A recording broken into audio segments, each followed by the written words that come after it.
What do you mean you got a deal, Harvey? You paid 45 cents for that slushie. Ours only costs 30 cents. Sure, and throw away paper cups. But with mine, I got a free glass. Can't argue with facts. Harvey, you are the something-for-nothing champ. You got more free stuff than the rest of us put together. Well, sure. He's always entering contests and looking for deals. By the way, did you find out what the prize was for that one you entered last month?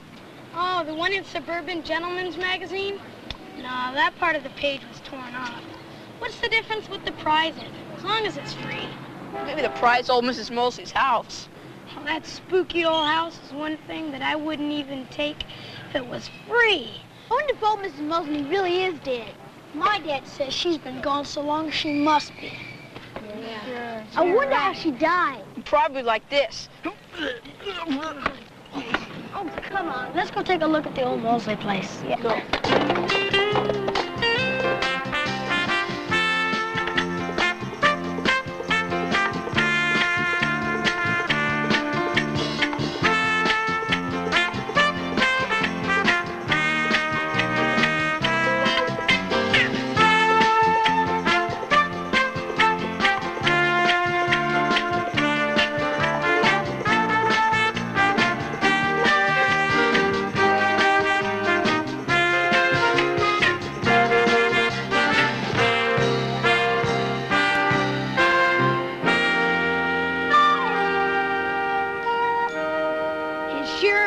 Deserted. Here comes Charlotte. She'll know about Mrs. Mosley.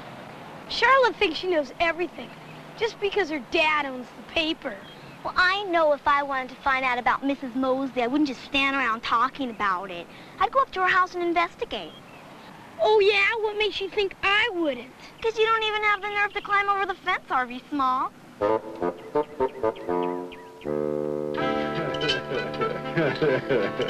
I guess you're going to have to take some kidding about this on Monday when school opens, Harvey. Oh, gosh. If Charlotte didn't always have that camera with her, and her dad didn't own that paper, then she would have never got that picture. Correction, Harvey. The picture wouldn't be here if you hadn't been foolish enough to try and climb that fence yesterday. I hope it taught you a lesson, Harvey. Woody, are you sure you won't have some pancakes? Thanks anyway, Mrs. Small. I just came over to give Harvey my ants. My mom says I can't keep them. I'm afraid Harvey can't either. I wish he'd get rid of the ones he has. Be sure to keep those away from the food, Woody. Yes, ma'am. But, Mom, Woody's giving them to me free. Seems like all you ever think about are things that are free, Harvey. There are more important things in life, you know? I'll get it. Well, I think I'll see if Willie can take my ants. Coming. Harvey, did you enter a contest in Suburban Gentleman's Magazine? Jeez, I must have won something. Yeah, Dad? Did I win something? What is it? Hawkins. Hawkins? What's that?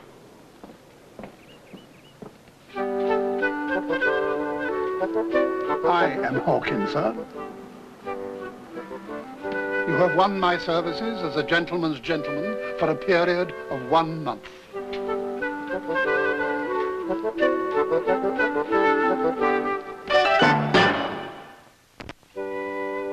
That is correct, madam.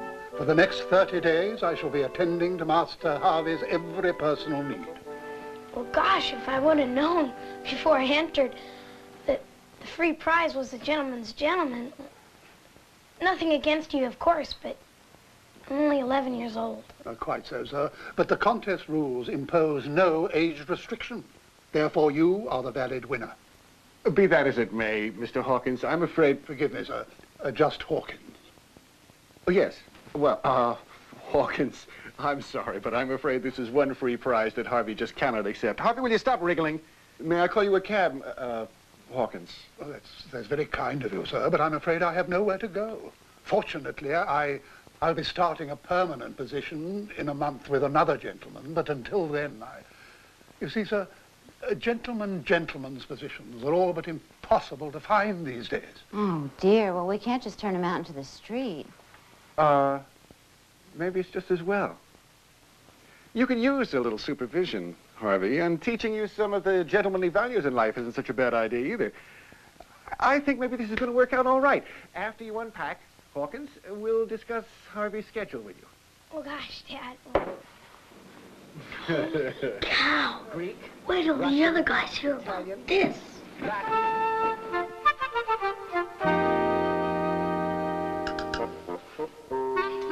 Well, at least I got one of Woody's free ants. Begging your pardon, sir, I'll lay out your dinner attire. And I've taken the liberty of drawing your bath. Gosh, Hawkins, what'd you do that for?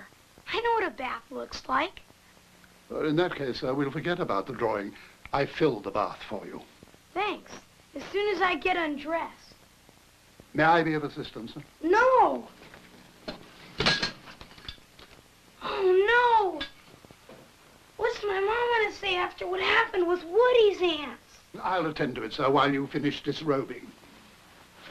Thanks. Oh, and if it's all the same to you, why you get rid of them? Gotta finish undressing in the bathroom. I gotta take a bath anyway.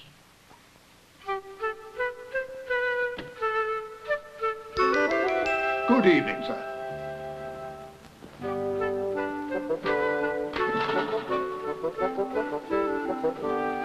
So what's so good about it? I had to get dressed up. A serviette on your lap. A gentleman always dresses for dinner, sir.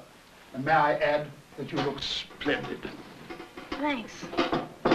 I hope frankfurters and beans meet with your approval, sir. Yeah, they're my favorites.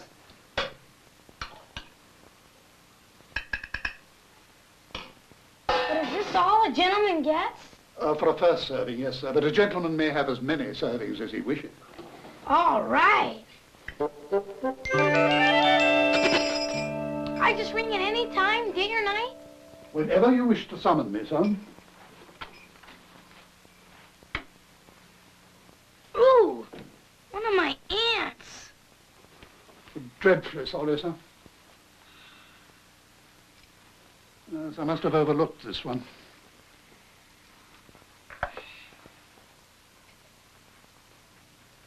Hawkins, you didn't throw him out. You saved my ants. I hoped you'd be pleased, sir. I only wish I were able to please you as much in other respects. Heck, it isn't your fault. My dad wants you to make a gentleman out of me. And I just can't get happy about that. But I am about the ants. Thank you, sir. But it's hardly enough to expect a letter of recommendation from you. Recommendation? From me? Without it, my next employer would never accept me. Then I'll write you one anyway, whether I'm pleased or not. I'm afraid I must earn it, sir. It's a matter of pride. Okay, then we'll find some other ways for you to please me. What else can you do? Let me see, sir. I can attend a gentleman riding to fox and hounds. Well, I don't have a hound or a fox. Horse racing, then? African safaris. I once staged Romeo and Juliet. Arrange a fundraising bazaar. Fundraising? They're selling things from booths, sir, to raise money for charity. That's it, Hawkins. We'll sell slushies. Slushies? Yeah, all we need is flavoring and crushed ice. Oh. And the charities? Me! Boy, will I be pleased. And I know just where to get the crushed ice for free. Gosh, Woody, did you have to bring the other guys along? It's okay. I think they like him. Thanks, One for you, one for you, Thanks, Mr. one for you, and one for you, Master Willie. My pleasure, gentlemen. And should the pretzels create a thirst, Master Harvey's slushy stand will be open shortly. Thanks. The boards are staying together now. Using our belts on them was a good idea, Hawkins. Thank you, John. And may I ask what you plan to do with this rather large block of ice? Oh, lots of neat things. I just haven't thought of any yet. Why? Well, it's just that back at the market, sir, I noticed that we could have purchased this bag of crushed ice for half the cost of the block. Sure, but by buying the block, we get crushed ice free. Of course, how stupid of me. That should be far enough away to keep her from getting wet, Betsy. Thanks, Daddy. Oh, no! The hill! Good heavens. But I think if I control the vehicle from the rear, sir, it will descend safely. So there really is a Hawkins. How do you do, miss? Very well, thank you. Wait! Good heavens.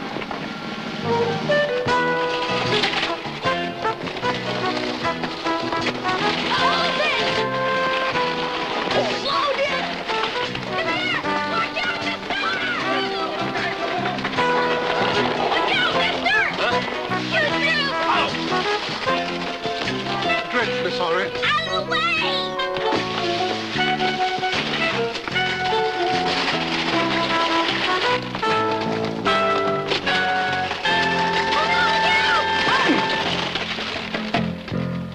Look, I'm really sorry.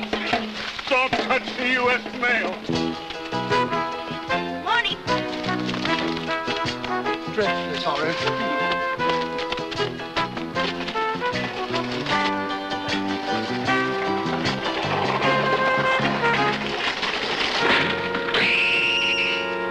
I'll get it, Betsy. I'll get it.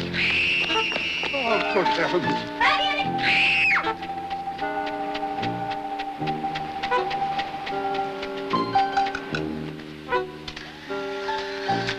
Cute, Harvey.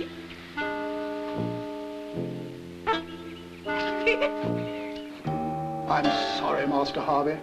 I'm afraid I failed you totally in yesterday's unfortunate incident. That's very noble, Hawkins, but it only happened because all Harvey thinks about is getting things free. Well, you didn't fail me, Hawkins. I'm pleased I didn't have to stand around selling slushies. And it's my own fault Charlotte got that picture of me, just like the other day. I just wish school wasn't starting today, so I'd have to face everybody. But you know, that's not your fault either.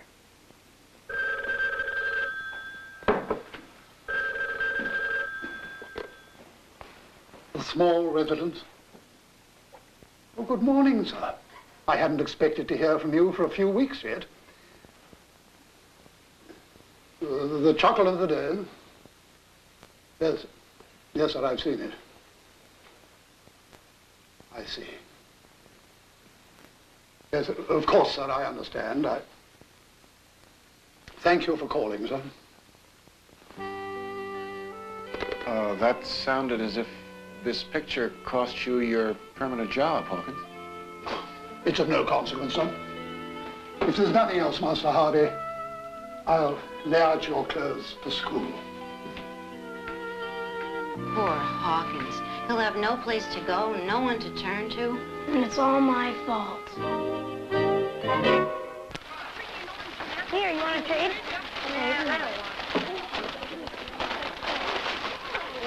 Come on, I'll trade you this. Attention! Attention, may I have your attention, please? Until this year, the manager of my community theater arranged for the entertainment for the annual PTA luncheon. Now, since he has retired, and I have not been able to replace him, your teacher, Mrs. Petty... Excuse me, that's Mrs. Pettit. has kindly volunteered you children to provide the entertainment. Children, any suggestions for Mrs. Endicott? Oh! Yes, Harvey.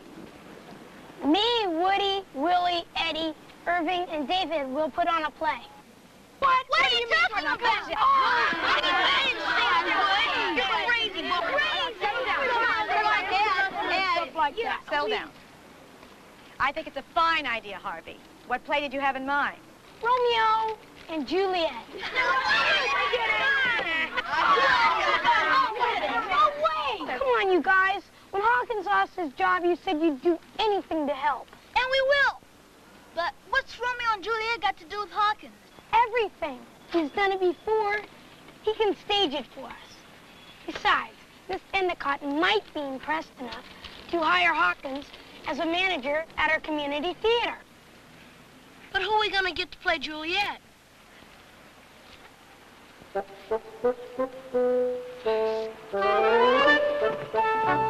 cheer up, Master Woody. In the history of the theatre, women's roles were often played by men. Swell.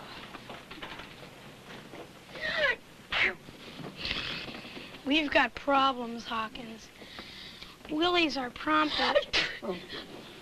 He's got a cold and can hardly talk. Well, that's easily fixed. I'll do the prompting, and Master Willie can spray the air freshener. You really gonna spray that flowery junk all over the audience? Well, by all means, sir. The fragrance of spring flowers will greatly enhance the romantic atmosphere of the scene.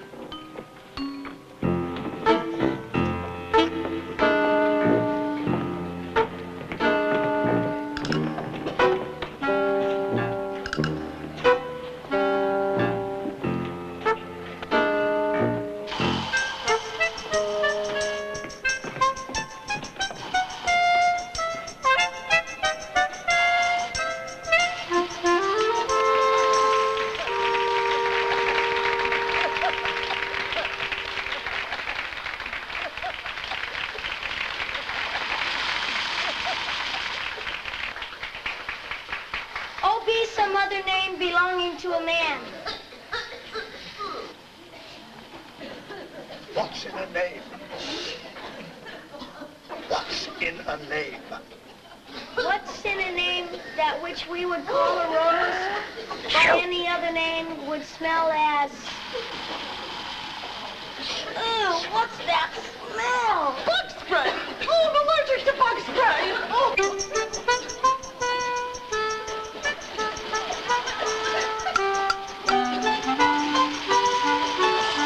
Willie, cut it out! Stop it, Harvey, I'm gonna fall!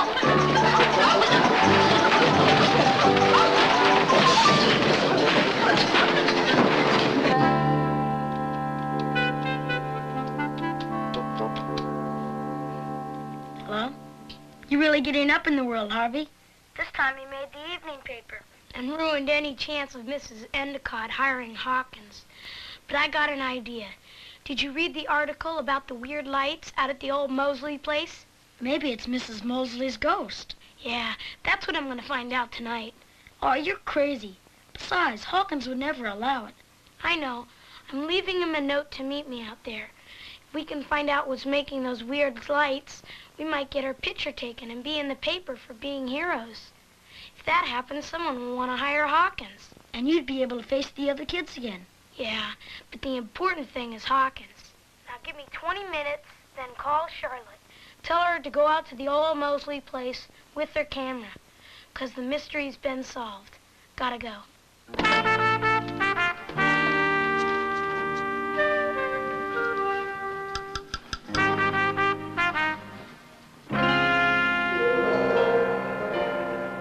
Am I on time, sir? Gosh, Hawkins, you scared me.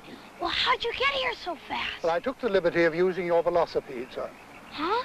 Your bicycle, sir. And may I suggest that in future you consult your parents about your evening plans. I'm sure you wouldn't want to worry them. Well, I'm sorry, Hawkins, but I had to find out what happened to old Mrs. Mosley. I have to do something big for the other kids so I can face them again. Yes, I understand, sir. Hawkins, there's those weird lights. Weird lights indeed, sir. No, not that way. We've got to sneak in. Begging your pardon, sir, weird lights or no weird lights, a gentleman always enters the proper way.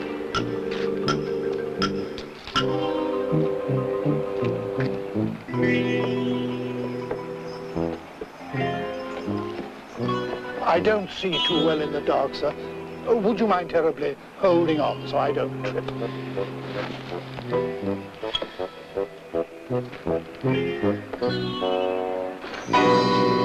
Mrs. Mosley's ghost! Ghost? I'm more alive than I ever was. You mean you're not dead yet? Well, I should hope not. What are you two doing here anyway? It's about the lights. Oh, well, then come on in. It's about time the electric company showed up. But I must say, they're hiring younger people all the time. Yes, but we're not from the electric company. No? See, me and Hawkins just came out to check on those weird lights that were seen last night. That's funny. I just got back last night. Oh, it must be my candle. You see, I just returned from living in Europe. And although I notified the electric company, they hadn't sent anyone out here to turn on the lights. Tell me, young man, weren't you afraid coming to this spooky old house? Not with Hawkins with me. You see, if we would have found out what was making those weird lights, Hawkins would get his picture in the paper and not be out of work because of me ruining the play and turning on the sprinklers. Whoa! Hold your horses. Let's sit down and begin from the beginning. That's quite a story, Harvey. And I must say, it's indeed rare to find someone so loyal to his employer that he'd even face danger for him. Hawkins, when your time with Harvey is over, how would you like to work for me? Well, madam, Well, the city's convinced me to open my house to the public as an historical landmark. I won't be able to handle it alone. Oh, then, madam, I accept gratefully. What was that? Oh, my gosh! I forgot! Charlotte! Help! Somebody help me! Help me up, you idiot! Don't just stand there! Help me! Sir. Cute Charlotte! We're all packed, huh? You know, I shall miss you all very much. But fortunately, I'll just be across town. I have a feeling we're going to be seeing a lot of you, Hawkins. See you later, Hawkins. Harvey? Haven't you learned yet that a gentleman does not leave the house while company is still present? Well, gosh, Dad. Hawkins isn't company. He's family. Besides, they're giving away free grab bags at the kids' matinee today. I gotta get there before they run out. By all means, sir. I'm sure we'll be seeing each other often when Mrs. Mosley's house is open to the public. It'll be free. Free? I'll be there. I don't think that boy is ever going to stop looking for things that are free. If you'll forgive me, sir, I believe someone once said that the best things in life are free. You know, Hawkins, I guess they are.